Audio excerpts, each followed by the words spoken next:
Yes. नमस्कार student, एक बार फिर आपका हार्दिक स्वागत है धुरीना स्कूल शिक्षा के यूट्यूब चैनल पर। और मैं विनोद जांगिड़ 12th क्लास की ज्योग्राफी मानव भूगोल के मूल सिद्धांत बुक नंबर और उसके अंतर्गत चैप्टर नंबर 3 और उस चैप्टर नंबर 3 के अंतर्गत हमने पढ़ा था जनसंख्या का वितरण। आज हम पढ़ने जा रहे हैं उसी का ही सेकंड पार्ट, हम कहें जनसंख्या वितरण, और सेकंड है हमारा इसके अंतर्गत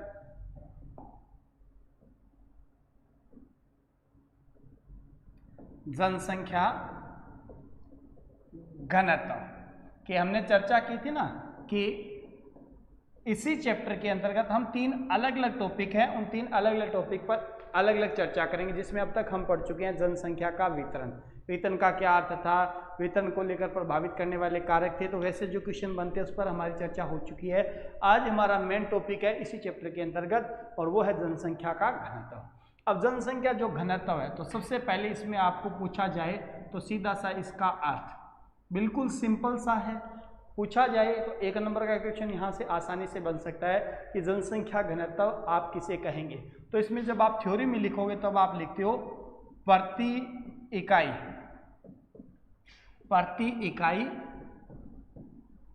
वर्ग किलोमीटर क्षेत्रफल, प्रति इकाई वर्ग किलोमीटर क्षेत्रफल में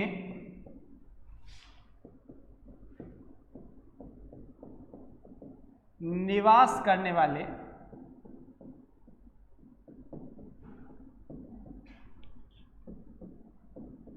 व्यक्तियों की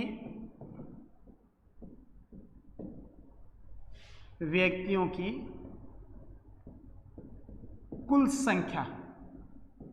अब यहां ध्यान रखें, आप जो पढ़ रहे हो वो आप पढ़ रहे हो किसको लेकर, जनसंख्या घनत्व को लेकर। या हम यूं कह दें कि हमारे सामने इसमें एक क्षेत्रफल दिया होगा, एक इकाई दी होगी। ये हमारे पास एक निश्चित क्षेत्रफल है, कौन सा है, कैसा है, तो ध्यान रखें इसके अंतर्गत है हमारे पास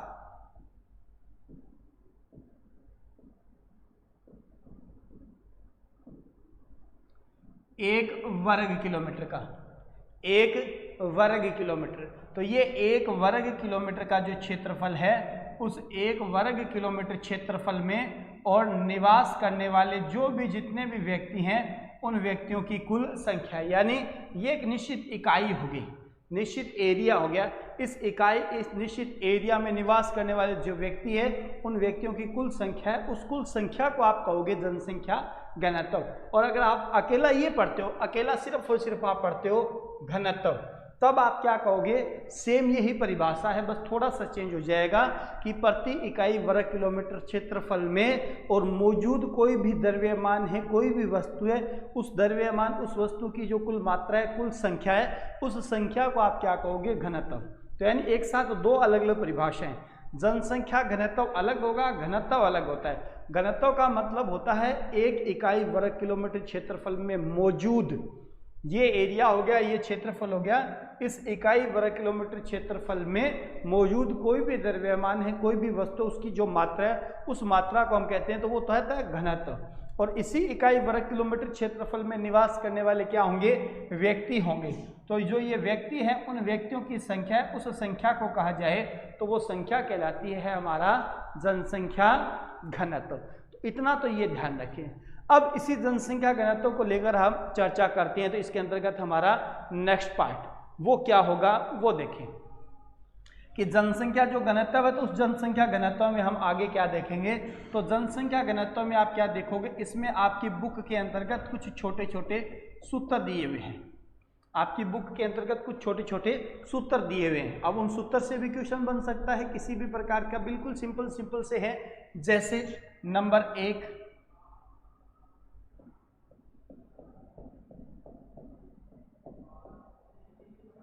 होता है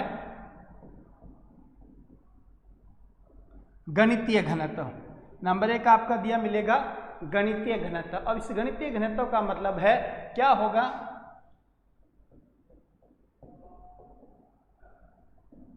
जनसंख्या बटा में कुल क्षेत्रफल। यानी बिल्कुल सिंपल सी बात है। अब इसी को आप कह सकते हो जनसंख्या घनत्व, यानी इसका सबसे ज्यादा उपयोग होता है। इसको आप गणितीय घनत्व कह सकते हो, इसको आप जनसंख्या घनत्व कह सकते हो। और इसमें हम क्या देखते हैं, जहां भी किसी भी क्षेत्र विशेष की जनसंख्या है, जितनी भी जनसंख्या है, और अपॉन बटा के अंतर्गत किसी भी क्षेत्र विशेष के बारे में जिससे हमसे पूछा जा रहा है उस एरिया का कुल क्षेत्रफल। एग्जाम्पल के लिए हम मान लें राजस्थान का, तो राजस्थान की जो भी जितनी भी जनसंख्या है वर्तमान समय की, और हमारा जो कुल क्षेत्रफल है, क्योंकि समय के साथ साथ जनसंख्या में परिवर्तन होता रहता है, तो जनसंख्या हमेशा ऊपर आएगी और स्थायी जो चीज़ है वो यहाँ नीचे रहेगी। तो यहाँ जनसंख्या और बटा के अंतर्गत कुल क्षेत्रफल है, इसमें आप जब भाग दोगे आपके सामने जो भी आंसर आएगा वो आंसर आ जाएगा आपका गणितीय घनत्व, या इसी गणितीय घनत्व को हम कहते हैं मूल रूप से हमारे सामने जो जनसंख्या घनत्व जिसके बारे में हम पढ़ते हैं। नंबर 1 तो ये है।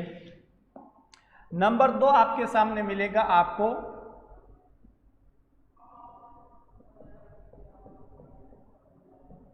नंबर 2 है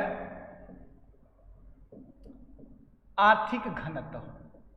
नंबर 2 अगर हमसे पूछा जाए कि जी आर्थिक घनत्व, तो इस आर्थिक घनत्व में भी आप क्या पढ़ोगे, तो इसमें भी आप पढ़ोगे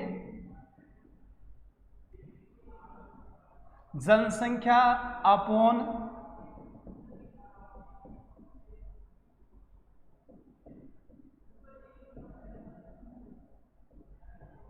संसाधन। क्यों? क्योंकि हमारे पास इनकम के सोर्स क्या है, इनकम का सोर्स क्या है, उस इनकम के सोर्स को हम याद रखेंगे।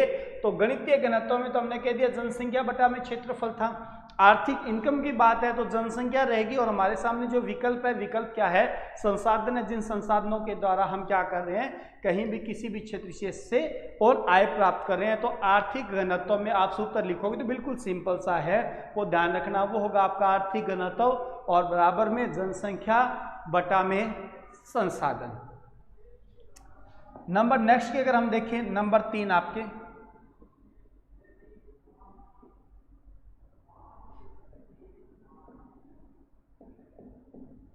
ये लिखा मिलेगा आपको कार्यिक घनत्व। कार्यिक घनत्व। अब इस कार्यिक घनत्व में आप क्या देखोगे, इसमें आप देखोगे तो इसमें आपको नजर आएगी, तो क्या होगी यहां पर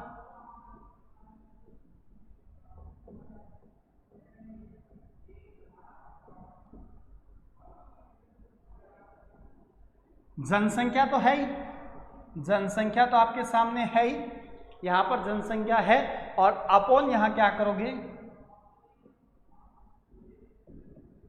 कुल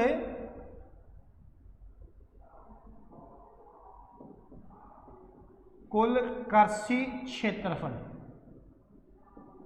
कुल कृषि क्षेत्रफल यानी कृषि करने वाला जो क्षेत्रफल है, यानी कार्य के लिए। तो कार्य के लिए आप कहोगे तो कार्य घनत्व में जनसंख्या और बटा में कुल कृषि का क्षेत्रफल, ये आपका नंबर 3। नंबर 4 पर अगर आप देखोगे तो नंबर 4 पे आपका लिखा मिलेगा आपको यहां पर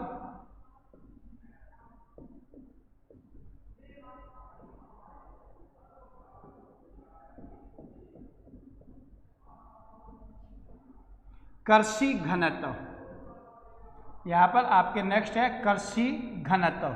अब जब कृषि घनत्व की बात की जाए तो जैसा शब्द है उसके आधार पर ही आप अर्थ निकालोगे, जैसा हमारे सामने शब्द है वैसा ही अर्थ है। तो यहाँ पर क्या होगा,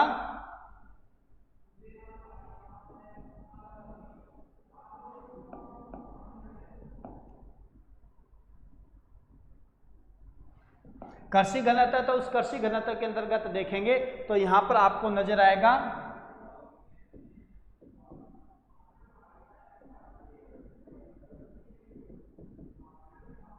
कर्षक जनसंख्या, क्योंकि हमें क्या चाहिए, कृषि घनत्व चाहिए।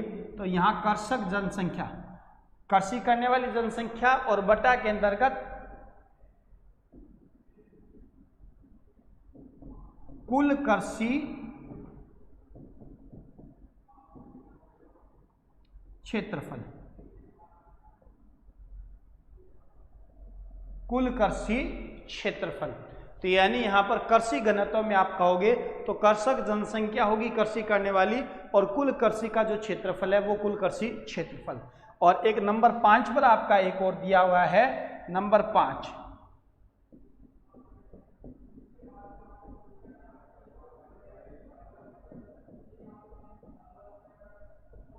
पोषण घनत्व, पोषक घनत्व के अंतर्गत देखोगे आप तो इसके अंतर्गत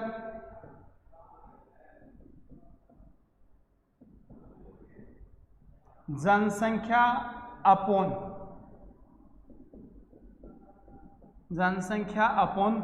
भोज्य फसलों का उत्पादन, भोज्य फसलों का उत्पादन। तो भाई सीधी सीधी सी बातें हैं, सूत्र ध्यान रखने जरूरी है। कहीं भी कभी भी किसी भी कंडीशन में आपके काम आने वाले टॉपिक हैं। आज नहीं तो कल, कल नहीं तो परसों, हमेशा ये चीज़ें आपके काम आएगी। आप 12th कर लोगे, कॉलेज में जाओगे, कॉलेज कर लोगे, बीएड कर लोगे, कल को किसी भी लाइन में आप कंपटीशन एग्जाम में जाओगे, ज्योग्राफी पढ़ोगे, जनसंख्या घनत्व वगैरह आएगा, इनको लेकर ये फॉर्मूले वगैरह फिर आपके सामने जरूर कहीं ना कहीं आएंगे। तो आप कोशिश करें भविष्य में आने वाली जो बातें हैं, जिन चीज़ों को आपको दोबारा पढ़ना है, उनको आज आप 12th क्लास में जहाँ पढ़ने जा रहे हो तो आज ही उनको अच्छी तरीके से क्लियर कर लें, कवर कर लें, ताकि भविष्य में आपको इनको दोबारा कम से कम टाइम पे और रिपीट करने में एक्स्ट्रा टाइम न लगे। तो यहाँ आपके पास ये 5 आपके जनसंख्या के घनत्व को लेकर वेरी इंपॉर्टेंट सूत्र दिए गए हैं। सूत्र में सिंपल सा है, नंबर 1 गणितीय घनत्व, यानी इसी को हम मानते हैं जनसंख्या का घनत्व, कि जनसंख्या का घनत्व अगर निकाला जाए तो यहाँ फॉर्मूला है जनसंख्या अपॉन कुल क्षेत्रफल। आर्थिक घनत्व है, इनकम का सोर्स है, तो जनसंख्या बटा में संसाधन हो जाएगा। कार्य के घनत्व, कार्य करने वाले हैं, तो इसमें जनसंख्या बटा में कुल कृषि का क्षेत्रफल, कितने लोग कार्य रहते हैं कृषि में। कृषि का घनत्व है तो इसमें थोड़ा सा अलग है, कृषक जनसंख्या, क्योंकि कृषि है तो इसमें कृषक जनसंख्या कितनी, केवल उसी को हम काउंट करेंगे। और बटा में कुल कितने क्षेत्रफल पर कृषि होती है, संपूर्ण क्षेत्रफल को हम इसमें ऐड नहीं करेंगे, इसमें केवल वही क्षेत्रफल ऐड किया जाएगा जिस पर हमारे कृषि होती है। और नंबर 5 पर है पोषण घनत्व, हम किस प्रकार से फसलों से अपना जीवन निर्वाह कर रहे हैं, हमें पोषण मिल रहा है, तो जनसंख्या अपॉन के अंतर्गत बटा में भोज्य फसलों का उत्पादन, हमारे जीवन निर्वाह के अंतर्गत महत्वपूर्ण योगदान देने वाली जो फसलें हैं, उन फसलों के बारे में हम चर्चा कर रहे हैं। तो ये 5 जनसंख्या के घनत्व के आधार पर अलग अलग क्षेत्रों में और घनत्व ज्ञात करने के फॉर्मूला हैं, सूत्र हैं, हमेशा ध्यान रखना, हमेशा ही काम आने वाले हैं। एक तो ये हो गया। अब अगर देखा जाए तो इसके अंतर्गत कुछ और बातें, जैसे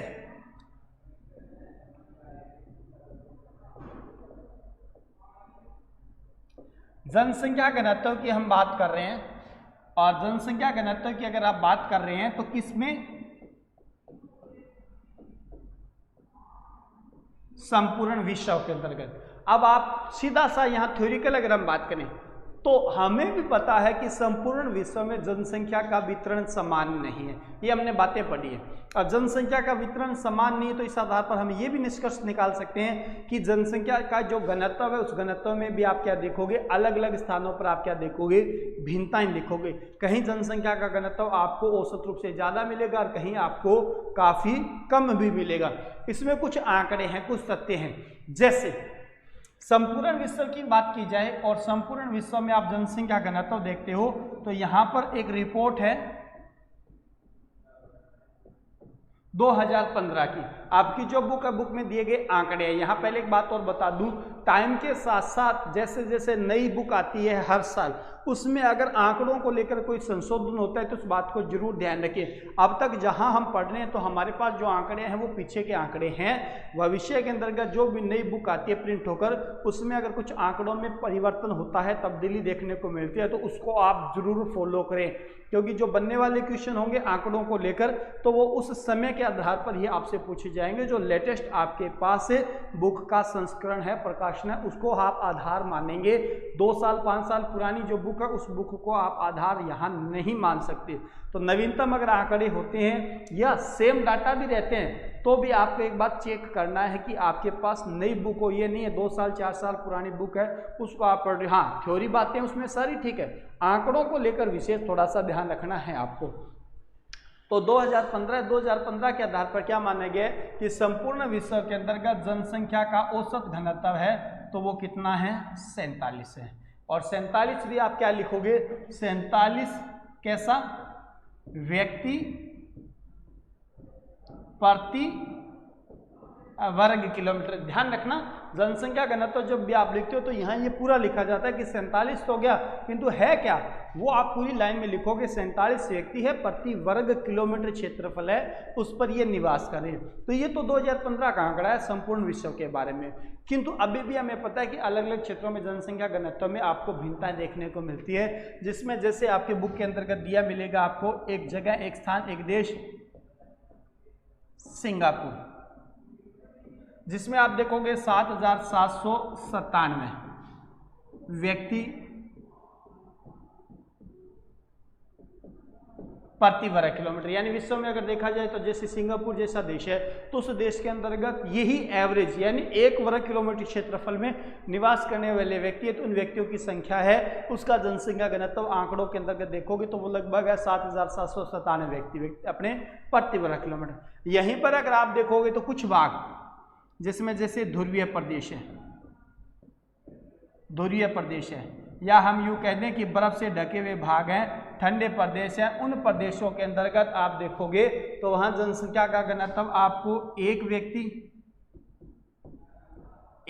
प्रति वर्ग किलोमीटर,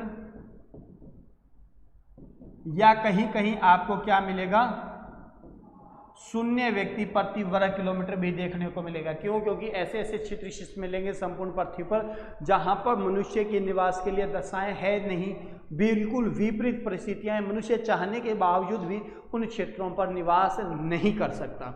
इसके अलावा भी आपको अलग अलग महाद्वीपों में जनसंख्या घनत्व देखने को मिलेगा। जैसे एशिया महाद्वीप में लगभग 112 वर्ग किलोमीटर प्रति अपने कहें तो व्यक्ति प्रति वर्ग किलोमीटर निवास करेगा।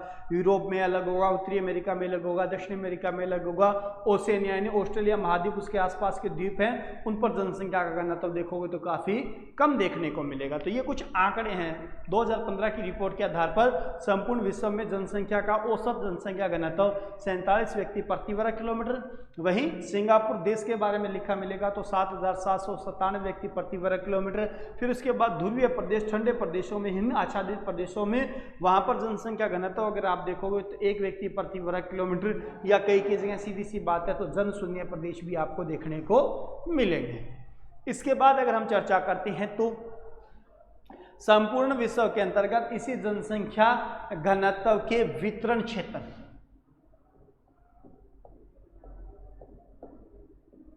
जनसंख्या घनत्व के जो वितरण के जो क्षेत्र हैं वो क्षेत्र, अब उन क्षेत्रों के अंतर्गत क्या होता है, जैसे नंबर 1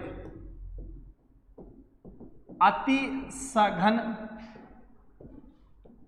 जनसंख्या क्षेत्र, अति सघन जनसंख्या क्षेत्र। अब ये अति सघन जनसंख्या जैसा शब्द है वैसा ही अर्थ, यानी विश्व में ऐसे कुछ स्थान, कुछ क्षेत्र, कुछ देश, कुछ महाद्वीप जहां जनसंख्या का घनत्व आपको सबसे ज्यादा देखने को मिलेगा। किंतु अब आप यहाँ थ्योरी में पढ़ोगे तो आपको यहाँ सारी कुछ नहीं चीजें, आपको मूल रूप से वो बातें पढ़नी है जो आपके लिए सबसे इंपॉर्टेंट है। अब इसमें सबसे इंपॉर्टेंट क्या है, विश्व में अति सघन जनसंख्या घनत्व वाले जो क्षेत्र विशेष होंगे उसको आप कैसे निर्धारित करोगे, उसको आप निर्धारित करोगे जिसके अंतर्गत 250 व्यक्ति प्रति वर्ग किलोमीटर से अधिक क्या जनसंख्या घनत्व, कि विश्व भर के अंतर्गत ऐसे क्षेत्र विशेष, ऐसे देश, ऐसे महाद्वीप जहां औसत रूप से जनसंख्या का घनत्व 250 व्यक्ति प्रति वर्ग किलोमीटर से ज्यादा मिले। अब आपको इसकी भी पहचान करनी है तो आप क्या करोगे, इसमें क्या देखोगे, इसमें आप मूल रूप से देखोगे तो विश्व भर के अंतर्गत आपको नजर आएगा, इसमें एक तो आएगा एशिया, एशिया पूरा नहीं, एशिया पूरा नहीं, इसमें आप देखोगे तो दक्षिण पूर्व तथा पूर्वी एशिया, यानी इसके अंतर्गत पूरा का पूरा एशिया महाद्वीप नहीं, एशिया महाद्वीप का विशेष रूप से दक्षिण पूर्व या आप कह सकते हो पूर्वी जो एशियाई भाग है उस भाग में आने वाले जो देश हैं या वो हिस्सा है उसमें आपको विश्व में जनसंख्या का घनत्व सबसे ज्यादा देखने को मिलेगा। फिर आप देखोगे तो इसके अंतर्गत यूरोप, यूरोप में देखोगे तो यूरोप का क्या आएगा, पश्चिमी तथा मध्य भाग, पश्चिमी तथा मध्य भाग। फिर आप देखोगे तो नेक्स्ट आएगा आपका उत्तरी अमेरिका। फिर आएगा आपका उत्तरी अमेरिका। उत्तरी अमेरिका के अंतर्गत देखोगे तो इसमें ध्यान रखना उत्तर पूर्व अमेरिका कि अमेरिका महाद्वीप के अंतर्गत उत्तरी अमेरिका महाद्वीप में अगर देखोगे तो उत्तर पूर्वी अमेरिका का जो भाग है, या इसमें भी आप विशेष रूप से कह सकते हो अमेरिका के अंतर्गत का मतलब है यहाँ मूल रूप से यूएसए, संयुक्त राज्य अमेरिका। तो यानी विश्व के अंतर्गत अति सघन जनसंख्या, तो सबसे पहले इंपॉर्टेंट बात आपको ध्यान रखनी है तो वो ये है कि ऐसा क्षेत्र विशेष हो जहां जनसंख्या का घनत्व औसत रूप से 250 व्यक्ति प्रति वर्ग किलोमीटर से ज्यादा हो। इसमें अगर विश्व की आप बात देखोगे तो आपके 3 क्षेत्र विशेष है। एशिया महाद्वीप है, यूरोप महाद्वीप है, उत्तरी अमेरिका। एशिया में पूर्वी दक्षिणी पूर्वी एशिया, यूरोप में पश्चिमी तथा मध्य एशिया और यूरोप, उत्तरी अमेरिका में उत्तरी पूर्वी अमेरिका, या आप कह सकते हो संयुक्त राज्य अमेरिका। अब इन क्षेत्रों के अंतर्गत जनसंख्या का घनत्व विश्व में ज़्यादा देखने को मिलता है। सीधी सी बात है, यहाँ इन क्षेत्रों में लोगों के रहने के लिए जो अनुकूल परिस्थितियाँ हैं, जो दशाएं हैं, वो सर्वोत्तम होगी। और हमने पिछले क्लास के अंतर्गत टॉपिक में पढ़ा था, जहाँ जिस क्षेत्रों में जनसंख्या के वितरण में और अनुकूल परिस्थितियाँ होंगी वहाँ जनसंख्या का जमाव सबसे ज़्यादा मिलेगा। नेक्स्ट अगर देखें तो नंबर 2 पर आएंगे हमारे सघन जनसंख्या प्रदेश। अब सघन जनसंख्या प्रदेश की बात है तो इसमें आपका आधार क्या रहना चाहिए? इसमें आप देखोगे तो इसके अंतर्गत आपका आधार होगा 100 से लेकर 250 क्या व्यक्ति, 100 से लेकर और 250 व्यक्ति प्रति वर्ग किलोमीटर। पहले में क्या था 250 से ज्यादा। दूसरे के अंतर्गत हमारे पास यहाँ एक सीमा आ गई, वो है 100 से लेकर 250 व्यक्ति प्रति वर्ग किलोमीटर, ये आंकड़ा। अब इसमें अगर आप सघन जनसंख्या में देखोगे तो इसमें आप क्या देख सकते हो? इसमें कह सकते हो तो यहाँ पर मध्यवर्ती एशिया आप कह सकते हो, मध्य उत्तरी अमेरिका तथा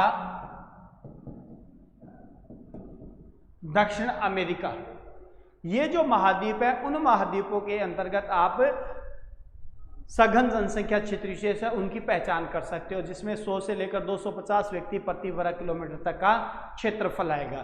तो इसमें मध्यवर्ती एशिया का भाग हो सकता है, मध्य अमेरिका, मध्य के अंतर्गत उत्तरी और दक्षिण अमेरिका के जो महाद्वीप हैं, या कुछ भाग आप कह सकते हो तो इसके अंतर्गत यूरोप, और यूरोप के अंतर्गत भी कौन सा? मध्यवर्ती, क्योंकि यहां पर मध्यवर्ती और प्लस के अंतर्गत विशेष आते हैं इनमें तटीय भाग। क्योंकि अगर ये बातें हमने पढ़ी है तो हमने ये भी पढ़ा है कि तटवर्ती भाग होते हैं, उन तटवर्ती भागों पर जनसंख्या का जमाव सह सबसे ज्यादा होता है। जैसे जैसे तटवर्ती भागों से महाद्वीपों के मध्यवर्ती भागों की ओर जाते हैं तो धीरे धीरे जनसंख्या का वितरण घनत्व है वो धीरे धीरे कम होता जाएगा। तो यहाँ पर नंबर 2 के अंतर्गत आपके सामने है तो वो है आपका 100 से लेकर 250 व्यक्ति प्रति वर्ग किलोमीटर, और यहाँ पर मध्यवर्ती एशिया है, मध्यवर्ती उत्तरी दक्षिण अमेरिका है, मध्यवर्ती यूरोप है, या इन महाद्वीपों के तटीय भाग। नंबर 3 आता है, नंबर 3 के अंतर्गत देखें तो यहाँ पर आएगा सामान्य जनसंख्या प्रदेश की, सामान्य जनसंख्या प्रदेश। अब सामान्य की बात अगर की जाए तो सामान्य में क्या होगा? इसमें आप करोगे अधिकतम 10 से लेकर और 100 व्यक्ति, 10 से लेकर और 100 व्यक्ति प्रति वर्ग किलोमीटर। ये आंकड़े आपको ध्यान रखने, पहले वाले में 250 से ज्यादा, दूसरे वाले में 100 से लेकर 250 तक, तीसरे वाले में हमारा रेशियो आ गया तो वो है हमारा 10 से लेकर और 100 व्यक्ति अधिकतम।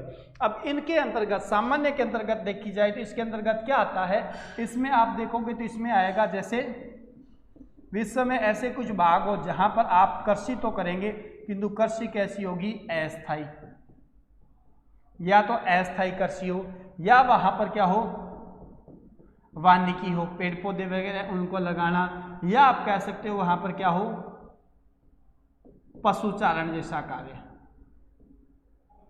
तो यानी ये वो क्षेत्र विशेष होते हैं जिनके अंतर्गत जनसंख्या का औसत जमाव 10 से लेकर 100 व्यक्ति प्रति वर्ग किलोमीटर होगा, जिसके अंतर्गत महाद्वीपीय भागों में अस्थायी कृषि होगी, वानिकी पेड़ पौधे हैं उनको संबंधित हम कह सकते हैं, या विशेष रूप से पशुचारण, या आप कह सकते हो मिश्रित कृषि, जिसमें कृषि और पशुचारण दोनों क्रियाकलाप आपके एक साथ हों। ये आपका नंबर 3। नंबर 4 पर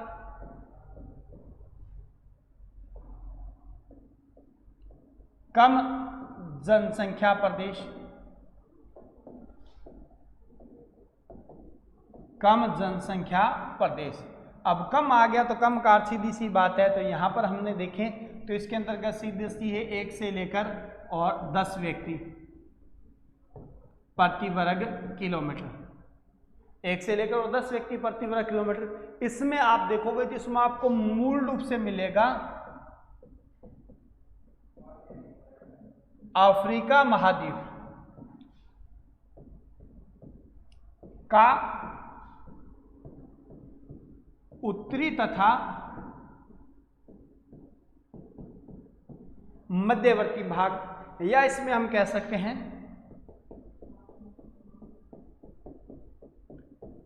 ओशेनिया महाद्वीप, यानी ऑस्ट्रेलिया महाद्वीप है, वो हमारा हो सकता है। तो इसके अंतर्गत अफ्रीका महाद्वीप जहां बड़े पैमाने पर शुष्क मरुस्थलीय भाग है, या आप कह सकते हो विश्व में ऐसे क्षेत्र जहां बड़े पैमाने पर आपको मरुस्थल देखने को मिलेंगे, जिसमें दक्षिण अमेरिका का भी भाग हो सकता है जहां पर आपको अर्जेंटीना है, चिली है, उन देशों के अंतर्गत अट्टाकामा पैटागोनिया मरुस्थल मिले। उत्तरी अमेरिका महाद्वीप में जहां सोनोरन एरिजोना होगा। अफ्रीका जिससे आप परिचित हुई, सहारा, कालाहारी, नामीब है। ऑस्ट्रेलिया की बात की जाए तो वहां पर great Sandy, Gibson, Victoria, Simpson ऐसे कुछ मरुस्थल भाग हैं। एशिया में अगर हम देखें तो थार है, या गोबी है, या अरब जो मरुस्थल है, उन मरुस्थलीय भागों के अंतर्गत शुष्क प्रदेशों के अंतर्गत जनसंख्या का वितरण आप काफी कम देखोगे, जिसमें कह सकते हो कम जनसंख्या यानी 1 से लेकर 10 व्यक्ति प्रति वर्ग किलोमीटर। और लास्ट नंबर 5 है इसके अंतर्गत